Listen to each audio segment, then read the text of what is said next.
The Breaking Point commander, Sarah Chun, stood at the observation deck of Nexus Prime, watching the massive space station rotate slowly against the backdrop of distant stars. The structure was a marvel of engineering, built by a dozen different alien species working together. Each section reflected the architectural style of its builders. Crystalline spires from the Zeftai, flowing organic curves from the Velinari, and geometric precision from the Korth Empire. Yet for all its beauty, Sarah felt nothing but contempt for this place today. Dr. Marcus Webb approached from behind, his footsteps echoing in the corridor. His usually calm demeanor showed cracks of barely contained anger. "The final audit reports are in," he said, holding up a data pad. "It's worse than we thought, Sarah. Much worse." Sarah turned from the window, her jaw set in determination. "How much worse?" Marcus scrolled through the numbers, his face growing darker with each page. "Over the past 50 years, we've been systematically overcharged for everything. Raw materials, energy cells, medical supplies, even basic food imports. The markup averages between 300 and 500% above what other species pay for identical goods." The revelation hit Sarah like a physical blow. 50 years of exploitation. 50 years of humanity working twice as hard to afford basic necessities, while the alien council members grew fat on their profits. She had suspected something was wrong when human colonies struggled to remain profitable despite their efficiency and hard work. Now she knew why. "That's not all," Marcus continued, his voice dropping to a whisper. "The technology licenses we've been paying for? Most of them are for outdated systems. While we've been buying 20-year-old designs at premium prices, the other species have been trading cutting-edge technology among themselves at cost." Sarah's hands clenched into fists. The Intergalactic Trade Assembly had positioned itself as humanity's gateway to the stars, promising fair trade and mutual prosperity. Instead, they had created a system designed to keep humans as perpetual junior partners, always struggling, always dependent. The massive doors to the assembly chamber slid open with a pneumatic hiss. The interior was a testament to alien grandeur. A vast circular room with tiered seating rising toward a domed ceiling painted with star maps from 100 different worlds. At the center sat the Trade Council, 7 beings representing the most powerful species in known space. Overlord Vexthal dominated the central seat, his reptilian bulk wrapped in ceremonial robes that glittered with precious metals. His yellow eyes fixed on Sarah with the casual indifference of a predator watching prey. To his right sat Ambassador Kreetok, her insectoid features clicking with what Sarah had learned was amusement. The other council members, a floating energy, being a crystalline entity, aquatic creature in a mobile tank, and 2 others Sarah couldn't immediately identify, watched the humans with varying degrees of interest. "The human delegation requests the floor," Sarah announced, her voice carrying clearly through the chamber's acoustics. Vexthal's throat sac inflated with what passed for laughter among his species. "Granted. Please enlighten us with your concerns, little mammals." Sarah felt her temper spike at the casual dismissal, but she kept her voice level. "The human delegation has completed a comprehensive audit of our trade agreements over the past 50 years. We have discovered systematic price, manipulation, technology withholding, and what can only be described as economic warfare against our species." The chamber fell silent. Even the constant background hum of the station system seemed to pause. Then Kreetok's mandibles clicked in what Sarah recognized as laughter. "Economic warfare?" The insectoid ambassador chittered. "How dramatic. You humans have such active imaginations." "The facts are undeniable." Marcus stepped forward, activating a holographic display that filled the center of the chamber. Charts and graphs materialized in the air, showing price comparisons, technology transfer rates, and trade volume statistics. Human colonies pay an average of 400% more for basic supplies compared to other species. We are systematically excluded from advanced technology exchanges, and our resource exports are purchased at below market rates. The evidence was overwhelming, presented with the precision that had made human scientists respected throughout the galaxy. For a moment, Sarah thought she saw uncertainty flicker across some of the council members' faces. Then Vexthul's voice boomed through the chamber. You forget your place, humans. When your species first crawled from your gravity well, you were nothing. Primitive creatures barely capable of interstellar travel. We welcomed you into civilized society, taught you our ways, allowed you to participate in galactic commerce. The prices you pay reflect the true cost of your integration. Integration? Sarah's voice rose despite her efforts to remain calm. You mean exploitation. You've systematically designed a system to keep humanity as a permanent underclass, always working, always struggling, always dependent on your generosity. The crystalline entity, whose name Sarah couldn't pronounce, chimed in with a sound like breaking glass. Your species lacks the sophistication for true partnership. You are useful for manual labor and resource extraction, but advanced civilizations require more refined sensibilities. Sarah felt something snap inside her. 50 years of her people struggling to build colonies on hostile worlds, working impossible hours to meet quotas, watching their children grow up in poverty while alien species prospered. All of it orchestrated by these beings who saw humans as nothing more than convenient slaves. Refined sensibilities, she repeated, her voice deadly quiet. Is that what you call cheating partners who trusted you? Is that what you call stealing from people who came to you in good faith? Vexthul's tail lashed behind him, a sign of growing irritation. Your accusations are inappropriate and will not be tolerated. If you cannot accept the natural order of galactic society, perhaps you should reconsider your participation in it. The threat hung in the air like a physical presence. Sarah looked around the chamber at the faces of beings who had smiled at her during diplomatic receptions, who had shaken her hand and spoken of friendship and cooperation. All of them had known. All of them had participated in the systematic exploitation of her species. You're absolutely right, Sarah said, her voice cutting through the tension like a blade. We should reconsider our participation. She reached into her jacket and withdrew a small device, a data crystal containing the complete records of every trade agreement, every treaty, every binding contract between humanity and the Intergalactic Trade Assembly. The crystal caught the chamber's lights, refracting them into rainbow patterns that danced across the walls. Dr. Webb, she said without taking her eyes off the council, please transmit the withdrawal codes. Marcus hesitated for just a moment, understanding the magnitude of what she was proposing. Then he activated his communicator. This is Dr. Marcus Webb, Chief Science Officer of the Human Delegation. Authorization code Delta 77 Alpha. Execute Protocol Omega immediately. The chamber erupted in chaos. Vexthul rose from his seat, his massive form towering over the assembly. You cannot be serious. Your species cannot survive without our support. Your colonies will starve. Your people will die. Maybe, Sarah admitted, crushing the data crystal in her fist. The fragments fell to the floor like crystalline snow. But they'll die free. And that's something you'll never understand. Ambassador Kreetak's compound eyes fixed on Sarah with predatory intensity. You are making a mistake that will cost your species everything. We have been patient with your primitive emotions, but this tantrum will have consequences. I'm counting on it, Sarah replied. She turned to address the entire chamber, her voice carrying to every corner of the vast space. For 50 years, humanity has honored every agreement, met every obligation, and exceeded every expectation placed upon us.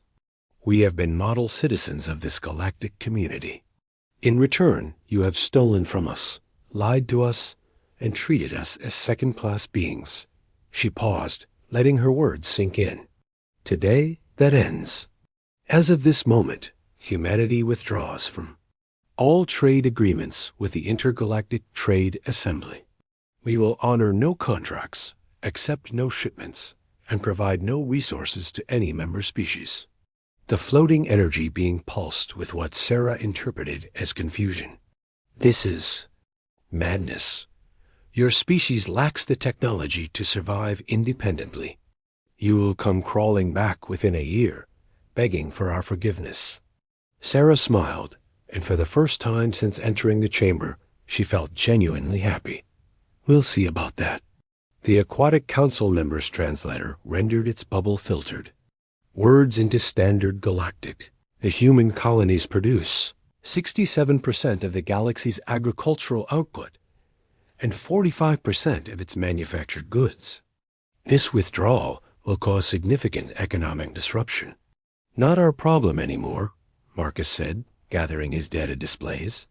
"You should have thought about that before you decided to cheat us for half a century." Vextel's voice dropped to a threatening rumble. "Your ships will be denied access to our space lanes. Your people will be stranded on distant worlds. Your species will fragment and die in isolation. Our ships," Sarah corrected, "will find their own paths. Our people will build their own communities. And our species will thrive without your interference." She turned toward the chamber's exit, then paused. "Oh, an Overlord Vextel? The next time you want to negotiate with humanity, you'll do it on our terms. If we decide to negotiate at all." The massive doors slid shut behind them with a final, decisive thud. Sarah and Marcus walked through the station's corridors in silence, past alien species who stared at them with mixtures of curiosity, fear, and grudging respect. Word of the confrontation was already spreading through the station's communication networks. As they boarded their transport ship, Marcus finally spoke. "Sarah, I hope you know what you're doing. The logistics alone of withdrawing from the galactic economy will be challenging," Sarah admitted. "But Marcus, look at what we've accomplished despite their sabotage. Imagine what we can do when we're not being held back." The ship's engines hummed to life, and through the viewport, Sarah watched Nexus Prime shrink into the distance. Somewhere behind them, the Trade Council was probably already planning their response, convinced that humanity would be begging for readmission within months. They were about to learn exactly how wrong they were. As the transport ship jumped to hyperspace, carrying news of humanity's decision to every human colony in the galaxy, Sarah allowed herself a moment of satisfaction. For the first time in 50 years, humanity was truly free to chart its own course among the stars. The aliens had made one critical error in their assessment of human nature. They had mistaken humanity's willingness to work within the system for weakness, their desire for cooperation for dependency. They were about to discover that the species that had fought its way from primitive caves to interstellar civilization in less than 10,000 years had not lost its capacity for adaptation and innovation. The real test was just beginning. The reckoning 6 months after humanity's dramatic withdrawal from the Intergalactic Trade Assembly, Captain Elena Rodriguez stood on the bridge of the New Horizon, watching the impossible sight before her. The ship hung in space above Kepler 442b, a world that had been deemed marginally habitable by alien surveyors and dismissed as unprofitable. Those surveyors had been wrong. Below them, the planet's surface bloomed with green continents and blue oceans. Massive agricultural complexes stretched across fertile plains, their geometric patterns visible even from orbit.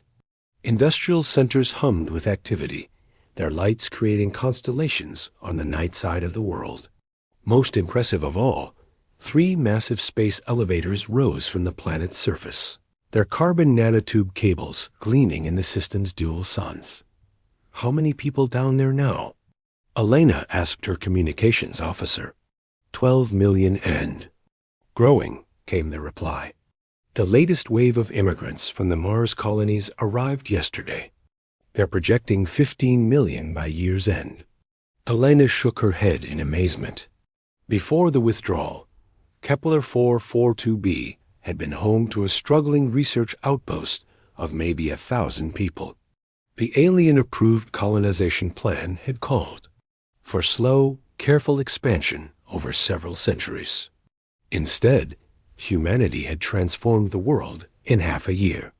"Captain," her science officer called out, "we're receiving a transmission from the Harrison Research Station. Dr. Tom Harrison says the test results are ready." Elena felt her pulse quicken. Tom Harrison had been one of the lead scientists working on humanity's most ambitious project since the withdrawal. If his calculations were correct, they were about to revolutionize interstellar travel itself. The view screen flickered to life, showing a bearded man in his 50s with eyes that sparkled with barely contained excitement. Behind him, Elena could see the interior of a massive research facility that hadn't existed 6 months ago. "Elena, you need to see this," Tom said without preamble. "The quantum fold drive works. Not only does it work, but it's so much better than we hoped. We're not talking about cutting travel time by half, or even by 90%. We're talking about instantaneous travel across any distance." Elena felt her breath catch. "Tom, are you saying?" "I'm saying we can reach Andromeda in the time it takes to blink. Distance becomes meaningless. The entire universe opens up to us." Tom's grin was infectious. "The alien FTL systems we've been using are like horse-drawn carriages compared to this. We've been thinking too small, Elena. Way too small." The implications hit Elena like a physical force. Humanity had spent decades crawling between star systems. At the speeds their alien technology allowed, accepting that interstellar travel was slow and expensive. In 6 months of unrestricted research, they had leapfrogged millions of years of alien technological development. "Tom, how is this possible?" "The alien civilizations have had millennia to develop their technology." Tom's expression grew serious. "That's exactly the problem. They've had millennia to become comfortable with their limitations. When you're the established power, you don't push boundaries. You maintain the status quo. Humans, we've never been comfortable with limitations." Elena thought about the transformation she had witnessed across human space. Colonies that had struggled for basic survival were now thriving metropolises. Agricultural worlds were producing food surpluses that dwarfed anything achieved under the alien trade system. Industrial centers were manufacturing goods of such quality that alien merchants were literally begging to purchase them. "There's more," Tom continued. "The medical breakthroughs, the energy systems, the terraforming techniques. Everything we've developed in the past 6 months is decades ahead of what the aliens considered possible. We're not just competing with them anymore, Elena. We're surpassing them." The transmission ended, leaving Elena staring at the transformed world below. She thought about the Trade Council's final words to Commander Chun. "You will come crawling back within a year, begging for our forgiveness." Instead, humanity had done something that apparently no species in galactic history had ever accomplished. They had evolved beyond the need for the established order. Her contemplation was interrupted by an urgent communication from the bridge. "Captain, we're receiving a priority transmission from Earth. It's marked as diplomatic emergency." Elena's stomach tightened. "Put it through." The view screen changed to show a familiar face, Ambassador David Park, who had taken over diplomatic duties after the withdrawal. His expression was carefully neutral, but Elena could see the strain around his eyes. "Elena, we need to talk privately. Can you secure a channel?" Minutes later, Elena sat in her private quarters, the door sealed and all recording devices disabled. David's image filled her personal screen and his diplomatic mask finally slipped. "Elena, the aliens are panicking. And I mean genuine, civilization-threatening panic. The Korth Empire has requested an emergency meeting. The Velinari Collective is offering to renegotiate every treaty we ever signed. Even the Zeftai are making overtures, and they haven't acknowledged our existence in decades." Elena leaned back in her chair. What changed? Everything changed. Their entire economic system depended on our resources and labor. Without human agricultural output, food prices have tripled across alien space. Without our manufactured goods, their industrial capacity has collapsed. They're facing supply shortages that threaten their basic infrastructure. David paused, rubbing his temples. But Elena, that's not the worst part. The worst part is that other species are watching. The ones who are never allowed into the trade assembly. The ones who are told they weren't advanced enough. They're seeing what we've accomplished. And they're asking questions. Elena felt a chill run down her spine. What kind of questions? Questions like, if humans could thrive independently, why can't we?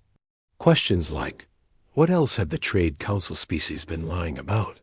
Questions like, why should we accept their version of the natural order? David's voice dropped. Elena, we didn't just withdraw from their economy. We've accidentally started a revolution. The implications were staggering. For millennia, the advanced species had maintained their dominance by controlling technology, resources, and information. They had created a system where newer or less developed species were permanently relegated to secondary status.